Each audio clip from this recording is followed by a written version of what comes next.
Hello friends, welcome to editorial analysis by simplified civil services. आज 23 अक्टूबर को दो article discuss करेंगे। दोनों आर्टिकल द हिंदू से लिए गए। फर्स्ट आर्टिकल जो डिस्कस किया जाएगा वो है the world needs blue helmet who act as a blue helmets. इस आर्टिकल में हम यूएन पीस कीपिंग फोर्स के बारे में बात करेंगे, यूएन चार्टर के बारे में बात करेंगे और किस तरीके से यूनाइटेड नेशन के पास इतनी पावर होने के बावजूद भी UN peace keeping force by standard का काम कर रही है, खड़े खड़े देख रही है दो वर्ल्ड के क्राइसिस जो चल रहे हैं उनको, और कुछ एक्ट नहीं कर रही है। क्या रिफॉर्म किए जा सकते हैं यूएन सिक्योरिटी काउंसिल में जिसके through UN peace keeping force को पावर मिल सके कि वो इन क्राइसिस को पीस में इंश्योर कर सके। नेक्स्ट आर्टिकल जो डिस्कस करेंगे वो है ओवर द बॉर्डर लाइन। एक अच्छी न्यूज़ आ रही है इंडिया और चाइना के रिलेशनशिप के लिए और उसी के बारे में डिस्कस करेंगे। जो लैंड बॉर्डर डिस्प्यूट है उसमें रिजोल्यूशन की न्यूज़ आई हुई है। सो उसके क्या बेनिफिट्स हो सकते हैं वो सारे एस्पेक्ट कवर किए जाएंगे। अगर आपको हमारा एनालिसिस पसंद आ रहा है तो प्लीज़ लाइक करें, कमेंट करें, शेयर करें, सब्सक्राइब करें।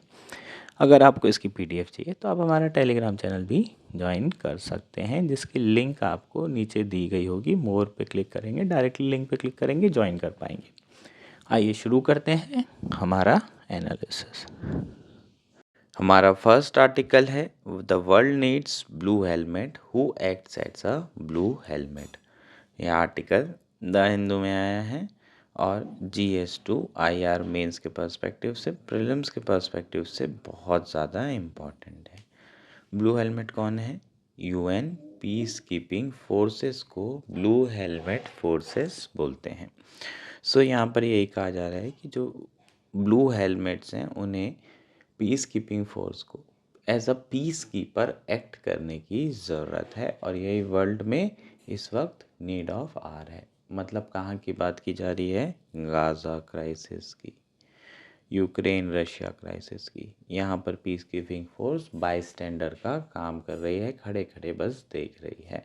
सो इसी के बारे में पूरा कंप्लीट आर्टिकल है और किस तरीके से यूनाइटेड नेशन में रिफॉर्म्स करने की ज़रूरत है सो दैट कि जो ब्लू हेलमेट है वो एज अ पीस कीपर की तरह काम कर सकें। शुरू कर लेते हैं, पहले कॉन्टेक्स्ट देख लेते हैं। शुरुआत बड़ी अच्छी की है।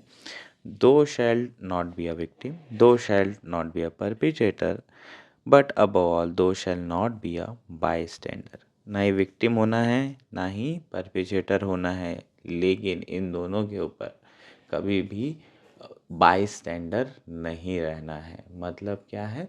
अगर कहीं गलत हो रहा है और आपके पास पावर है तो अगर आप उसे नहीं रोक रहे हैं तो ये अपने आप में बहुत गलत चीज़ है। In suggesting thing Yehuda Borer, Holocaust historian, rests his case wherein the bystander was brought center stage and held accountable alongside the perpetrator for crime against humanity. सो ये लाइनें जो हैं होलोकास्ट के समय में हिस्टोरियन के द्वारा लिखी गई थी, जिसमें जो बाई स्टैंडर हैं उन्हें सेंटर स्टेज पे लाया गया था और अलॉन्ग विथ परपिचेटर ऑब्वियसली जो गलत कर रहा है, अगर वो आप गलत होते हुए देख रहे हैं तो आप भी उतने ही गलत होंगे। The bystander implies the collective conscience of the world which must work as a weapon of the powerless। यहाँ पर अगर हम बात करें तो इस कॉन्टेक्स्ट में bystander कौन है? Collective conscience of the world है। पूरी दुनिया की कलेक्टिव कॉन्शियंस की यहाँ बात की जा रही है। जैसे कि यूक्रेन और रशिया वॉर चल रही है, इसमें अलग अलग कंट्री जो है चुपचाप देख रही है और यहाँ सिविलियंस की जान जा रही है। वहीं गाज़ा क्राइसिस की भी बात कर लें तो बहुत सारी कंट्री सपोर्ट कर रही है क्राइसिस में इसराइल का। बहुत सारी कंट्री ऐसी है जो कि पैलेस्टीन का सपोर्ट कर रही, लेकिन सब दूर से देख रहे हैं, कोई भी मदद नहीं कर रहा है। सो यहाँ पर ये सारे के सारे क्या हो जाएंगे? बाय स्टैंडर हो जाएंगे। So, while the United Nations, through Chapter 6 of the Charter, is committed to peaceful settlement of dispute, Chapter 7 of the same Charter prescribes the use of armed force with the authorization of Security Council in case of aggression and breaches of peace threatening international security. So, जो United nation का charter है ये बहुत अच्छा charter है और इसमें कई सारे ऐसे प्रोविज़न दिए हैं जिसके थ्रू पीस एंश्योर किया जा सके। बहुत ही स्ट्रॉन्ग प्रोविज़न्स दिए हुए हैं, जैसे कि चैप्टर 6 में कहा है कि जितने भी डिस्प्यूट है उसे पीसफुल तरीके से सेटलमेंट करना है, और चैप्टर 7 में कहा है कि अगर ज़रूरत पड़ती है तो सिक्योरिटी काउंसिल के ऑथराइजेशन से एग्रेशन भी किया जा सकता है, so that international peace ensure हो सके। Chapter 7 further exhorts member states to make available such military or police force as may be required to establish peace. So chapter 7 में ये भी दिया हुआ है कि भाई सारे मेंबर स्टेट्स को जो मिलिट्री है या पुलिस फोर्स है उसे अवेलेबल कराना होगा, और ये सारे जो फोर्सेस हैं अवेलेबल रहेंगे, और इन्हें कॉमनली ब्लू हेलमेट्स या फिर पीस कीपिंग फोर्स कहा जाता है। In fact chapter 8 goes further and prescribes robust regional arrangement in enforcing peace upon the authorization by Security Council. So यहाँ पर अगर एक चीज़ इम्पॉर्टेंट कीवर्ड देखें तो ऑथराइजेशन बाय सिक्योरिटी काउंसिल बहुत ज़्यादा इम्पॉर्टेंट है। जब तक कि सिक्योरिटी काउंसिल से ऑथराइजेशन नहीं होगा, पीस हो सकता है क्या, नहीं हो सकता है। और ऑथराइजेशन करने में दिक्कत क्या आती है, वीटो की दिक्कत आती है। P5 कंट्री हैं, ये पांचों परमानेंट मेंबर में से किसी एक ने वीटो मार दिया तो फिर पीस एंश्योर हो सकता है क्या, नहीं हो सकता है। सो ये एक बहुत बड़ा चैलेंज है, और इसी में रिफॉर्म के आगे चल के बात करेंगे। नाउ हिट एंड मिसेस की बात कर लेते हैं। कभी आपको पूछ भी लिया कि बताओ United nation piece keeping force का रोल क्या रहा है आज तक, सो आपको यहाँ पर हिट एंड मिसेस बताने होंगे उसके। UN has everything in place in its strongly worded charter and over 1 lakh peacekeeper on the ground, है ना। अच्छा खासा चार्टर है, स्ट्रांगली वर्डेड चार्टर है, 1 लाख से ऊपर जो है पीस कीपर ऑन ग्राउंड है इनके, 1 लाख की फोर्स है to eliminate war and exploitation world from the world. So सब कुछ है जिसके थ्रू ये वॉर को ख़त्म कर सकते हैं, एक्सप्लॉयटेशन ख़त्म कर सकते हैं। उसके बावजूद भी ये चीज़ें नहीं हो पा रही है। UN political diplomacy and peace operation have established peace in many theater in 7 decades of peacekeeping such as Cambodia, Mozambique, Sierra Leone, Angola, Timor-Leste, Liberia, Kosovo to name a few notable success US UN engagement। So political diplomacy, peace operation दोनों के through, force का इस्तेमाल करके भी, dialogues का use करके भी, United nation ने बहुत सारे ऐसे थिएटर हैं जहाँ पर पीस इंश्योर किया है। जहाँ जो कुछ नाम यहाँ पर दिए हुए हैं जो कि आप रीड कर सकते हैं और आप इसको लिख भी सकते हैं, सो दैट आपका एक स्ट्रॉन्ग पॉइंट हो जाएगा कि हाँ कहाँ कहाँ जो है UN piece keeping force successful रही है। Yet there has been a glaring instances such as Rwanda 1994 and Bosnia 1995 where the UN was accused of being bystander, unwilling or unable to protect non-combatants and vulnerable sections, especially women and children। लेकिन कुछ glaring instances हैं जैसे कि Rwanda 1994 वाला, Bosnia 1995, जिसमें United nation को बायस्टैंडर की तरह देखा गया है, एक्यूज़ किया गया है कि United nation piece keeping force ने कुछ भी नहीं किया है। इवन बच्चों और महिलाओं को भी यहाँ पर जो मैसेकर हुआ था उसमें बचाया नहीं गया था UN पीस कीपिंग फोर्स के द्वारा। Today, the world is again on the brink of much bigger war in Europe and West Asia, precisely because over the last 3 years, the UN has frittered away the dividends of its peacekeeping, enforceable peacekeeping between 2006 and 2020. It has been reduced to a bystander status again in the ongoing conflict in West Asia and war in Ukraine. So, आज भी world जो है बहुत बड़ी war face कर रहा है। Europe में ऑब्वियसली यूक्रेन रशिया वॉर चल रही है, और वेस्ट एशिया में गाज़ा में बहुत बड़ी वॉर चल रही है पैलेस्टीन और इज़राइल के बीच में। लेकिन अगेन जो UN पीस कीपिंग फोर्स है वो बायस्टैंडर का काम कर रहा है, और उसके पीछे रीज़न है, बहुत वैलिड रीज़न है। यूक्रेन रशिया वॉर में एंट्री नहीं हो सकती क्योंकि P5 का ऑथराइजेशन चाहिए। मैंने आपको पहले ही बताया था P5 का ऑथराइजेशन में प्रॉब्लम है वीटो की। कौन मारेगा वीटो? रशिया ही मारेगा ना यार। रशिया यूक्रेन वॉर में थोड़ी तुम जो है पीस कीपिंग फोर्स भेज सकते हो, पॉसिबल ही नहीं है, रशिया मार देगा वीटो। सो ये अच्छी चीज़ है, एक बार वीटो लग गया तो बहुत इज्जत करते हैं बाकी वर्ल्ड के लोग, है ना, बाकी कम्युनिटी के या बाकी कंट्रीज़, सारी की सारी P4 कंट्री अगर सपोर्ट में भी है तो भी वो सपोर्ट करती है वीटो के केस को, मतलब वीटो की इज्जत की जा रही है। ये एक बहुत बड़ा चीज़ देखने को आपको मिलेगा। सो यहाँ पर रशिया ने वीटो कर दिया। इज़राइल और पैलेस्टीन वाले केस में कौन वीटो करेगा? United States. Unconditional support to Israel, so US veto करके रख देता है। तो जहाँ पर पॉलिटिक्स बहुत ज़्यादा है वहाँ पर UN peace keeping force bystander का काम करती है। ठीक। Extraordinary situation demand extraordinary intervention. Desperate situation require desperate measures. The fact that contributing member countries have committed this force to not just maintain but also to enforce peace implies their consent to protect civilian regardless of the theater. So बहुत सारी member country ने इसमें अपनी force available कराई है और उसे maintain कर रही है। सो उनकी भी कहीं ना कहीं रजामंदी ज़रूरी है। सिर्फ P5 के साथ करके P5 के हिसाब से अगर सारी चीज़ होगी तो दिक्कत हो जाएगी कि कंट्रीज़ तो सारी इन्वॉल्व है और बहुत सारी कंट्री इस पीस कीपिंग फोर्स का यूज़ भी करना चाहती है। सो कहीं ना कहीं थिएटर कहीं पर भी चल रहा हो सारी कंट्री की कंसेंट लिया जा सकता है, एक ये तरीका है। ऐसे केसेस में यूएनएससी की जगह यूनाइटेड नेशन जनरल असेंबली में भी डिसीजन लिया जा सकता है, ये एक सॉल्यूशन हो सकता है। Blue helmets must act as a blue helmet impartially and decisively as in the case of Kosovo and Timor-Leste with legitimacy to use reasonable force. So मतलब ऑलमोस्ट टाइम आ चुका है कि ब्लू हेलमेट को blue helmet की तरह behave करना चाहिए और इस समय की दरकार वही है क्योंकि बहुत बड़ी वॉर जो है इंतज़ार कर रही है और कंटिन्यू हो ही रही है। काफ़ी 2 साल 2.5 साल से ये वॉर चल रही है यूरोप में और वेस्ट एशिया से ऑलमोस्ट 1 साल कंप्लीट होने वाला है ना। सो ब्लू हेलमेट की तरह बिहेव करने की ज़रूरत है।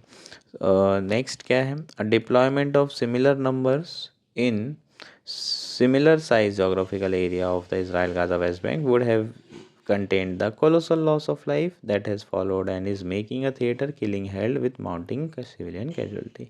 जो कि अगर लगा दिया होता पीस कीपिंग फोर्स गाज़ा में तो आज इतनी कैजुअल्टी नहीं होती, बहुत सारे बच्चे और महिलाओं को बचा लिया जाता, लेकिन ऐसा नहीं किया गया और उसके कारण बहुत ज़्यादा कैजुअल्टी हुई है। अब अपने लिए इम्पॉर्टेंट पार्ट है। अभी तक तो सिर्फ क्या बना रहे थे? भूमिका बना रहे थे, माहौल बना रहे थे। मेन जो आपके लिए इम्पॉर्टेंट है लिखने वाली चीज़ वो ये है।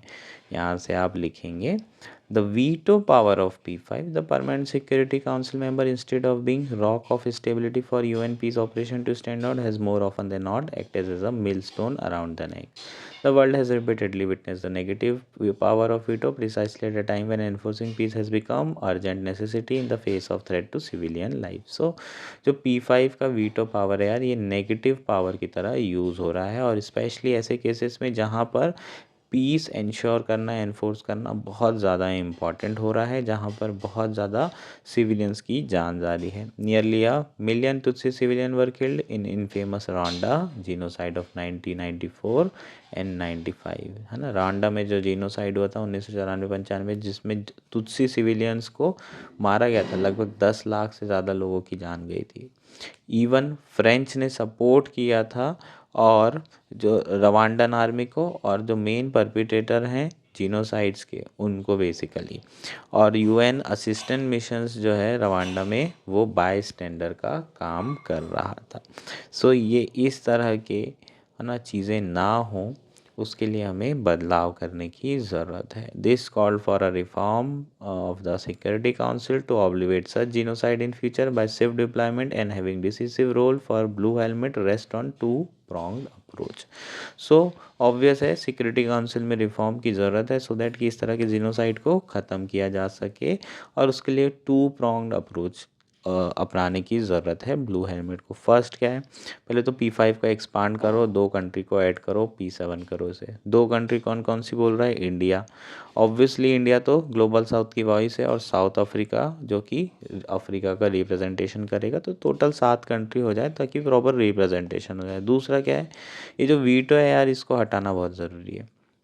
नॉर्मल केसेस में वीटो हो सकता है कि आप रख भी लें, लेकिन जो स्पेशली पीस इंश्योर करने वाले केसेस हैं उसमें आप जो है वीटो को ना रखें। जो एक्सपांडेड काउंसिल है P5, उसमें कोई भी कंटेंशियस इशू होता है तो उसमें क्या किया जाना चाहिए, उसमें प्रॉपरली सातों कंट्री के व्यूज़ लेना चाहिए और मेजॉरिटी से डिसाइड करना चाहिए, है ना। डिवीजन ऑफ वोट्स जिसके फेवर में होगा उधर जो है जाना चाहिए। अगर पीस चाहते हैं सारी कंट्री तो फिर उधर जाए। जैसे रशिया यूक्रेन केस में पॉसिबली चारों पांचों कंट्री, रशिया को छोड़ के चारों कंट्री पीस इंश्योर करना चाहती है। वैसे ही वैसे ही इज़राइल और पैलेस्टीन इशू में भी यूएस को छोड़ के बाकी सारी कंट्री चाहती है कि पीस इंश्योर हो सके। तो इसी तरीके से मेजॉरिटी से डिसीज़न लेने की ज़रूरत है और शांति को स्थापित करने की ज़रूरत है। Ultimately if UN can not stand on its own and on its own feet and enforce peace despite having standing uniform forces of the size of a sovereign nation, then UN-led peace operation must close and plush halls of the UN be used only for exalted deliberation by another international non-governmental organization or a think tank. So अगर UN अपने पैरों पर खुद खड़ा नहीं हो सकता और पीस इंश्योर नहीं कर सकता, वो भी इतनी बड़ी फोर्स रखकर, तो कोई मतलब नहीं है अपने ऑपरेशन बंद करें और यूएन की चार दीवारी में चुपचाप जो है अपने डेलिब्रेशन होते रहना चाहिए और ज़्यादा कुछ नहीं होना चाहिए। बस यही कह रहा है, गुस्से में कह रहा है राइटर, है ना। ये कंक्लूजन है। आप लोगों को ये सब नहीं लिखना है, नहीं तो बस ऐसी चीज़ें लिखने से बचें, है ना। गुस्सा नहीं होना है आपको पेपर में, बैलेंस आंसर लिखना है। हालांकि ये कंक्लूजन है, मैंने बता दिया है, लेकिन इससे दूर रहें, इसको बिल्कुल भी ना लिखें ना पढ़ें, ठीक। ये हमारा कंप्लीट आर्टिकल था। होपफुली सारी चीज़ें क्लियर। हमारा नेक्स्ट आर्टिकल है over the border line. Article the Hindu में आया है GS3 मेंस के पर्सपेक्टिव से, GS2 IR के पर्सपेक्टिव से काफ़ी इंपॉर्टेंट है, प्रीलिम्स के पर्सपेक्टिव से भी इक्वली इंपॉर्टेंट है। बहुत इंपॉर्टेंट ये आर्टिकल है। रिसेंटली इंडिया चाइना के जो रिलेशन है उस पर जो रीसेंट डेवलपमेंट हुए हैं उसके बारे में डिस्कशन करेंगे। चाइना ने ट्यूसडे को कंफर्म किया है of an agreement to resolve its 4-year military standoff with India, as announced by Indian Foreign Secretary Vikram Misri on Monday, is a welcome news given the possibility it opens up for the bilateral ties. So, finally एक agreement sign किया गया है जिसमें 4 साल का जो military stand of चल रहा था उसे कम्प्लीटली रिजॉल्व कर लिया गया है। 2020 में गलवान वैली इंसिडेंट हुआ था जिसमें 20 इंडियन सोल्जर्स की जान चली गई थी और उसके बाद से इंडिया चाइना के बीच में जो रिलेशन है वो ख़राब होते चला गया था। हालांकि डिसएंगेजमेंट ज़रूर चालू था, लेकिन दोनों के बीच में इनफैक्ट इंडिया बिल्कुल भी ट्रस्ट नहीं कर रहा था। इंडिया ने कई तरह की स्ट्राइक भी की। ऑब्वियसली डायरेक्टली वॉर तो नहीं कर सकता था, डिजिटल स्ट्राइक की, FDI रोका, है ना, सो दैट कि हमारी जो डिपेंडेंस है चाइना के ऊपर वो कम हो सके। हालांकि ट्रेड अगर देखें तो ट्रेड में बहुत ज़्यादा ट्रेड बढ़ चुका है और deficit, balance of payment, BOP deficit भी बहुत ज़्यादा इंक्रीज़ हुआ है इंडिया चाइना की अगर ट्रेड में बात करें तो। और किसके अगेंस्ट में? इंडिया के अगेंस्ट में गया है, चाइना के फेवर में गया है। सो हम लोग इंपोर्ट तो बहुत ज़्यादा कर रहे हैं, लेकिन स्टिल सरकार काम कर रही है कि जो चाइना है उस पर थोड़ा रिलायंस कम किया जा सके। लगातार इस पर काम किया जा रहा है और रिलेशन उतने ज़्यादा बेहतर हो भी नहीं पा रहे थे, एकदम नॉर्मलाइज नहीं हो रहे थे। चाइना वाले चाहते थे कि अब हो गया है, जो हो गया, हम जहाँ पर पहुँच गए वो वहीं रहेंगे, आप तो भूल जाओ। इंडिया बोल रहा था नहीं नहीं ऐसा बिल्कुल भी नहीं है ना। सो रिसेंटली जो एक्सटर्नल अफेयर मिनिस्टर हैं उन्होंने स्टेटमेंट दी है कि चाइना ने pre-2020 लेवल पर अपने ट्रूप्स को ले जाने के लिए वो एग्री कर गया है और पोजीशन वेरीफाई की जाएगी, ठीक। सो ये बहुत इंपॉर्टेंट है यार, पोजीशन वेरीफाई करना, क्योंकि इस तरह के जो एग्रीमेंट हैं और स्टेटमेंट हैं पहले भी आ चुके हैं। डोकलम में भी यही हुआ था। डोकलम 2017 का जो इशू था उसमें इंडिया जो है एकदम बोले कि अरे चाइना तो वापस जा रहा है, चाइना जा रहा है, और चेस्ट डंपिंग चालू कर दी। Political leadership, Modi ji and all, ये सब हमारे लिए इतने बढ़िया काम किए हैं और ये सब चालू हो गया। फिर पता चला कि जो चाइना है वहाँ उसने डोकलाम में अपनी मिलिट्री प्रेजेंस डबल कर दी। तो इस तरह की चीज़ें से बचना होगा इंडिया को।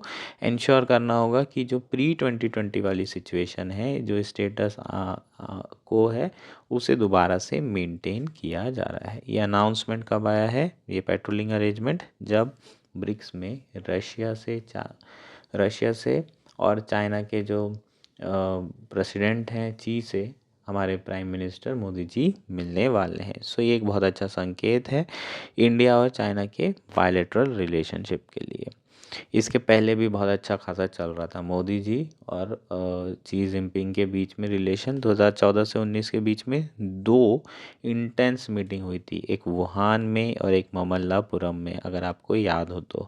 और उसके अलावा भी कई बार दोनों ने वन ऑन वन मीटिंग की, ऑलमोस्ट 18 बार दोनों ने वन ऑन वन मीटिंग की। अच्छे खासे रिलेशन चल रहे थे, लेकिन फिर चाइना ने 2020 में जो है कलेश कर दिया और इंडिया की बॉर्डर पर इन्वेट कर दिया। उसके बाद से रिलेशन बिल्कुल भी नॉर्मलाइज नहीं हो पा रहे हैं। ऐसा नहीं है कि ट्रेड तो बढ़िया चल रहा है, लेकिन उसके बावजूद भी इंडिया ने जैसे ट्रैवल, वीज़ा और इन्वेस्टमेंट इन सब पे रोक लगाई है। डिजिटल स्ट्राइक, टिकटॉक भी बैन कर दिया था। बहुत सारे लोग दुखी भी थे इससे। ठीक। So this is important as even though China insists that its troops are in its own territory, Mr. Modi has said that no one has come in Indian post. The perception is that Chinese terrorists have in fact occupied more Indian land than before and have denied Indian soldier patrolling right and villager in eastern Ladakh access to their grazing land.